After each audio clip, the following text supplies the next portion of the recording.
Hello, my name is Serina. I am here to bring you some horoscope love to get you through the next couple of weeks. Today is Friday, October 2nd, and this is my first attempt at doing video sign-by-sign horoscopes. I'm going to split it into 4 different videos with 3 signs in each video. I'm going to do water signs, air signs, earth signs, fire signs. This video is going to be the water signs, Scorpio, Cancer, and Pisces. I am going to keep these rather short.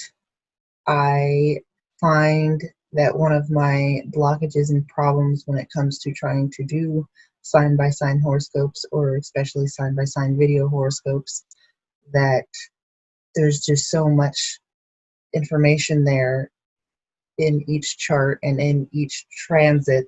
Every moment is just bursting with meaning that I have a hard time narrowing down to 10 to 15 minutes worth of content to talk about.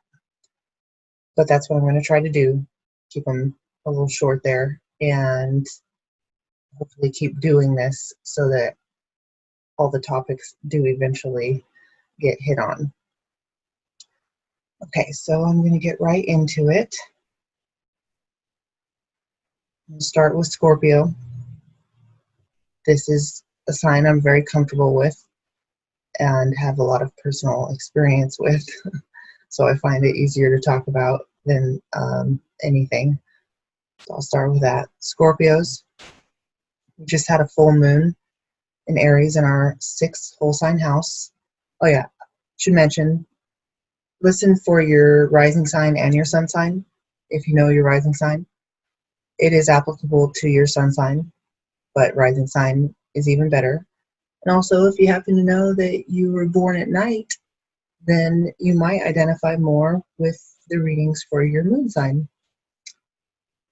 But here we go. Scorpio, ascendant or sun, just had the full moon in Aries in your 6th house. And you might find you start some kind with a full moon. It's kind of a blossoming and a blooming and a coming to fruition and a peak energy, like it's active. And the 6th house is associated, among many things, with routine, with health and illness. The 1st house is really more about health than the 6th house illness, but of course they go together. You might find when you have a full moon in your 6th house, especially in Aries, sign associated with action and athletics and exercise, that you start maybe a new exercise regime out of nowhere, and or maybe 6th house is also associated with habits. Maybe it's all of a sudden this week that you easily break some kind of habit you've been wanting to break.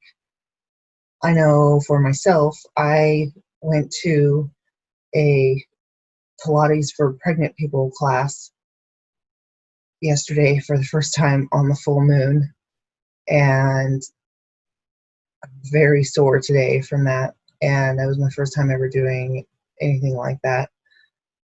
So that's very 6th house apparently. Another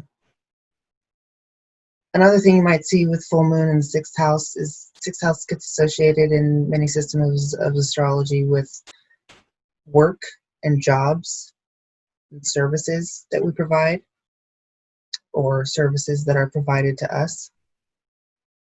You might find some kind of improvement in your workspace, or it's time for you to make improvements to your workspace. This can be something major. It could be something small, like maybe just you spruce up your workspace a little bit and make it more accommodating, or buy something pretty for it to make it more comfortable to be in. Another thing that's going on right now for Scorpio is the sun is in Libra, so that puts the sun in our whole sign house's 12th house. And the 12th house can be kind of a place of weakness and isolation, tiredness, retreat. The 12th house, it kind of corresponds to, if we're going off of sun signs, it would be the sign that the sun is in the month before it goes into our own sun sign and our birthday. So our birthdays correspond to the first house, the place of vitality and strength and renewal. Whereas the 12th house, that right before that, then the month coming up to our birthdays, it might be a time of tiredness and weakness and feeling our willpower kind of drop and just need some rest and need to retreat before our birthday month and it's time to be the center of attention. So that happens for Scorpio on the 22nd of October. The sun will go into Scorpio, but until then, it's in Libra in our 12th house. And this is a good time to let yourself take some naps, let yourself say no to invitations to do anything. Also, though, I know personally I've experienced that this simultaneous feeling of wanting to be alone at the same time that I feel sad from being isolated and being alone. Never alone, I'm alone all the time kind of stuff. There's also some other stuff going on for Scorpio right now that does encourage us to get out into groups and to participate socially. We need that right now too, but we also need maybe some extra naps and to respect the retreat and the quietness and the solitude if we can get it at all. I know I've got kids and husband at home, so I'm never really alone. At the same time that it's always the same people around and I don't have any other outside social stimulation a lot right now because of the state of the world especially. So I would I would like some meaningful alone time, and I would also like some meaningful interaction with others. The meaningful interaction with others can kind of be symbolized by Venus moving into Virgo as of today. And Virgo is our 11th house of groups and tribe, hopes and wishes too. It's a social place. It's the third house is also a social place, kind of associated with kin and siblings and neighbors and communication. But the 11th house, it's similar to the third house in that they both form a sextile to the ascendant. So the 11th and third house are of the nature of a sextile to the ascendant, and planets in those houses are sextile the ascendant. So Venus, as it transverses Virgo, is sextiling our ascendant, and that's kind of a social aspect to be being made, but it's more of a networking because it's next to our 10th house, which is our goals and career and aspirations. So the 11th house can kind of be seen as a place with people that help us reach our goals and aspirations of the 12th house. Now, it doesn't have to be about goals and aspirations, but it is largely associated with small groups and friends in general. So if you have the opportunity, well, Venus is transversing our 11th house. Get out there and join some small groups. Maybe, yeah, you might make some friends in some groups you join. Venus also simultaneously represents friends and just desires in general, our tastes, our values. And so transversing the 11th house, it shows a desire for friends and social interaction and networking. Another thing going on right now,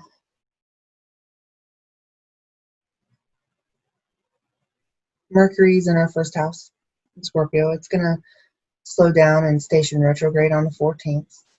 and it'll actually back all the way up into Libra for a little bit, but it's going to spend most of its retrograde.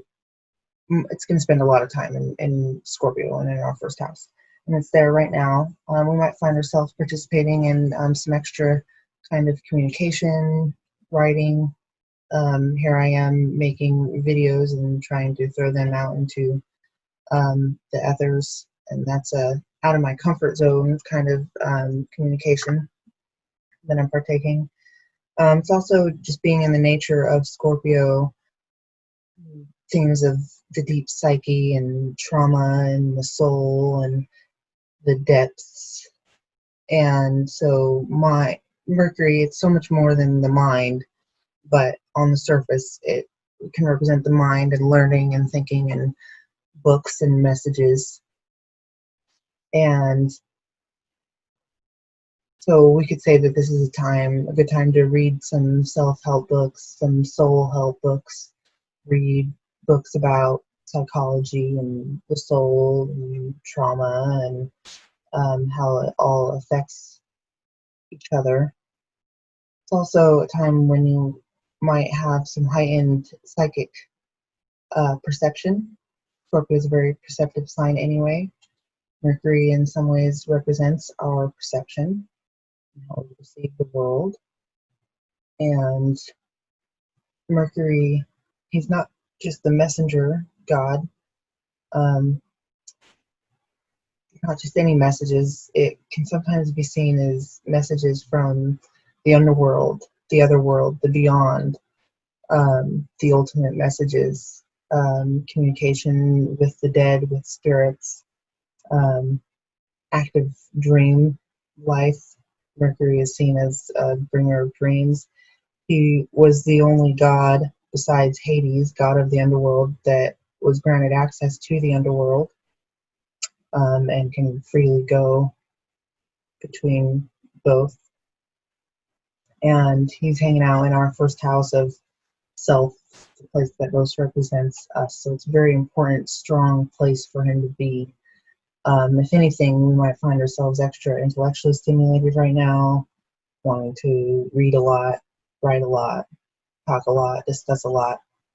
I was born with Mercury in the first house, so I always have that, but it is a little extra right now, and if you weren't born with that, you may be experiencing it being a little extra right now, maybe an extra desire to consume and share information, maybe a little bit more argumentative than usual. All right, that's it I have for Scorpio. I'm going to move on to Pisces next. Pisces, right now, Libra. The sun is in Libra, and that's yours. The whole sign house's 8th house. So the full moon in Aries was in your whole sign house's 2nd house. 8th house, 2nd house axis is very tied to our resources and money. And 8th house specifically is our partner's resources, but it also can, it's like any money that's not earned money, that's not our money. So it can have to do with inheritances, loans, taxes sometimes.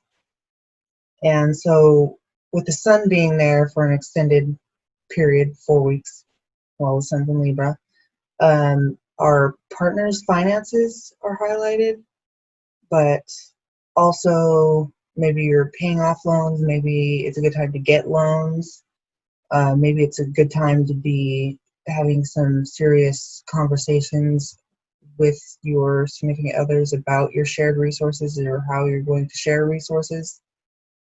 The full moon in the 2nd house, that the 2nd house is our earned income that we get through our own skills and efforts. And it can also just straight represent our own skills. It can be about learning some kind of new skills when we have a full moon bloom there. Or just something with our finances comes full circle, so to speak, and lights up. some culmination of some cycle there. Maybe some financial reward comes through. If anything, just a lot of focus is being put on your finances right now and your resources in general, liquid resources. Venus entered your 7th house, Virgo. And Venus, again, is our desire nature.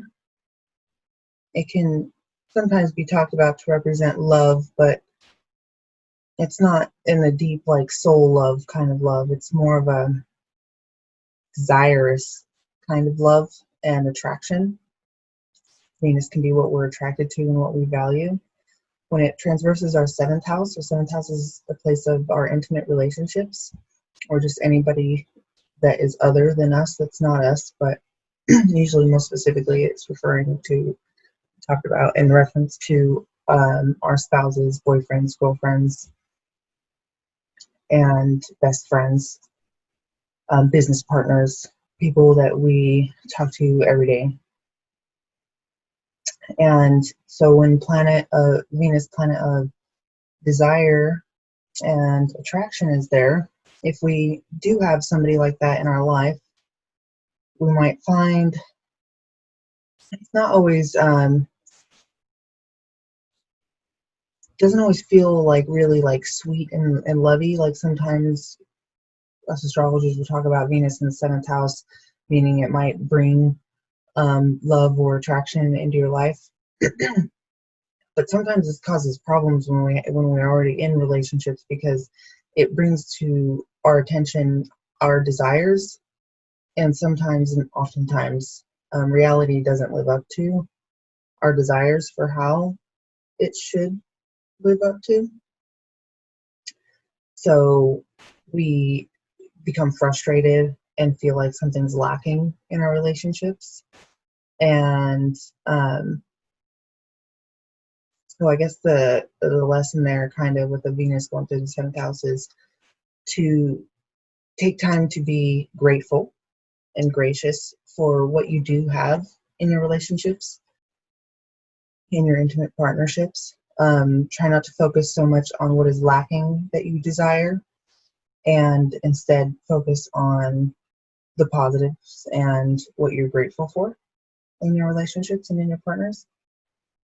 It's a time also, I would say, to reevaluate what you value in relationships and in your intimate partnerships. Even if you've been together for a long time, especially if you've been together for a long time, it's important to periodically reevaluate your values and what you want out of relationships and what you value in your partner, or what you would value in a partner, and really reflect on that. Venus in the 7th house also, it might be in practical terms, our intimate partners or business partners might have an increase in money. Sometimes Venus represents money. They might do something to change their appearance, or improve on their appearance. Might get a new haircut. They might get some new clothes. They might just do something to, because Venus is also beautification. They might just do something to beautify and adorn their self or their space, and find that to be important right now. Could also be your intimate partners having and being friends with other people, like friends and new friends or old friends coming into your partner's life. And obviously it's best to not get jealous of that, and to allow that. And that is usually a very good thing for any relationship, that your partner has friends outside of just you. Nobody can be everything to their partner at all times.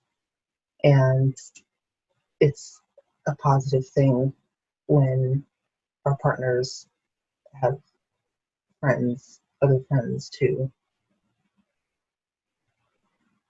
be with besides just you. But sometimes we are unprepared for that and it can cause problems. So that's, I'm going to wrap up Pisces and move on to Cancer. Cancer, you're ruled by the moon, so full moons always kind of hit harder, definitely more sensitive to them. This full moon was in your 10th house, which is more of a VIP place in the chart where planets are said to be felt and expressed stronger. So since the full moon in Aries is in your 10th house, the sun in Libra is in your 4th house. There might be some tension between family and home life, which is the 4th house, and your goals and career and aspiration, which is your 10th house. There might just also be some kind of blooming of reflection or peak in your sense of goals and career and aspirations.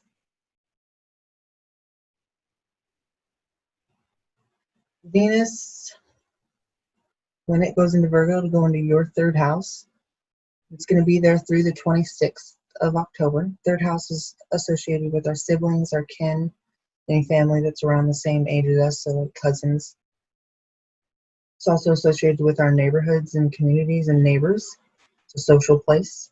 It's also a place of movement and sometimes some seemingly more mundane stuff like running errands in our community, like